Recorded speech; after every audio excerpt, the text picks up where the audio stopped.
Hi everyone, this week I'm doing something that I haven't ever done before. I saw a video by Anita Gadzinska, who's a wonderful artist over here on YouTube. I'll link her on screen now. She made a video about how to make natural paints and I just thought it was such a romantic idea. She picked these flowers from her garden and she turned them into watercolour paints that she then went on to paint with, and I just knew that I wanted to give it a go too. So the idea is all hers, and please check out her work and her video. She did make an adorable painting with her paints too. The process of making the paints, as you'll hopefully see in today's video, is that you pick the flowers or leaves or herbs or whatever you're interested in turning into basically what is a dye, and then you boil that down so that you can use it as a paint. Now I only had 3 ramekins that I could use for this project, so I limited myself to 3 plants. Now, I'm no plant expert, so if you know better than I do, then please let me know down in the comments. But I think the yellow, creamy coloured flowers are carpet roses.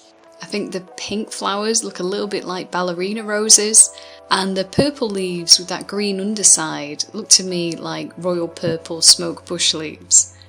I think it makes sense that they were roses with it being this time of year.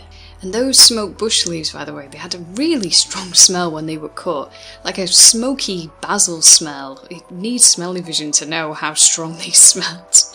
So you take these cuttings and you chop them down into fine small pieces, and I added each of them to one of the ramekins. And then I boiled a kettle. You can do this in a pan, but I just boiled a kettle and poured over enough just to cover them, sealed it with a bit of cellophane and sat them on the windowsill. It's been so crazy sunny these last few, it feels like weeks, but it's probably days. I've been absolutely melting, so I thought this would help the petals and leaves break down a bit and just melt a little bit like I am doing into maybe something a bit more rich in colour and dye. So I left them for 24 hours, and when I came back the water was just so brightly coloured. I know this used to be a key stage in dyeing clothes back in the day, but it's still really interesting to see how bright the colours are. It reminded me a lot of Only Yesterday, if you've seen that film. Okay, so this is where I slightly diverge from Anita.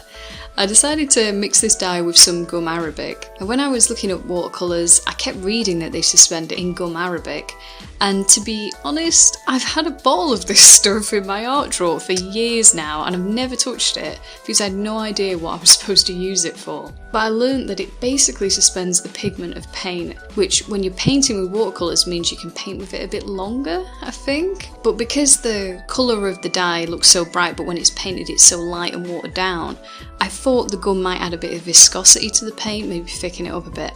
And it kind of did that. The main thing I noticed is it made the end result look really shiny, like I've painted over it with PVA glue. I wouldn't say it took overly long to dry, but as I say, it has been ridiculously hot, so not really the best time to paint watercolours if you want to have a long time being able to blend them. You probably noticed that the purple bush leaves have gone this light blue colour when painted. One thing that I really loved about this process is these pale, dusty, pastel-looking watercolours that you get in comparison to the Kuritakes or the Windsors. They are just so much stronger in hue, those actual brands, but these have a much softer tone. It's like a wet pastel, but a little bit less gross than that sounds. And yeah, it was just a really nice change from some of my recent paintings, I guess. It gave me a bit of breathing room to play about. I had no big plans for a painting with these, I just kind of wanted to blend them, maybe play with my new first dip pen, just to see how it interacts, play a bit with patterns, just, relax, because my brain is just not working.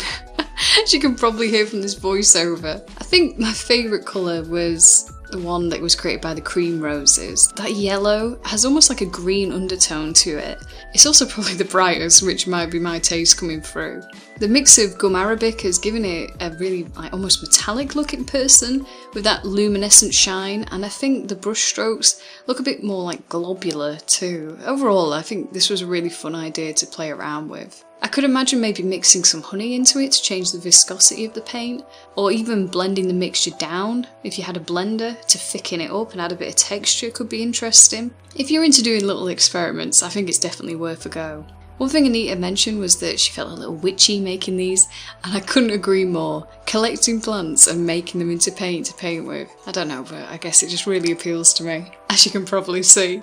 So I just have to keep an eye out for bees now whenever I take my sketchbook out. And that's it for this week's video. If the idea excites you as much as it did me, and you get out and start making your own paint from some of the flowers and all the random plants in your garden, maybe if you try out some experiments of your own, I know I'd love to see it. I hope you have a wonderful week. If you get a chance, please check out Anita's channel, and I'll chat again with you soon.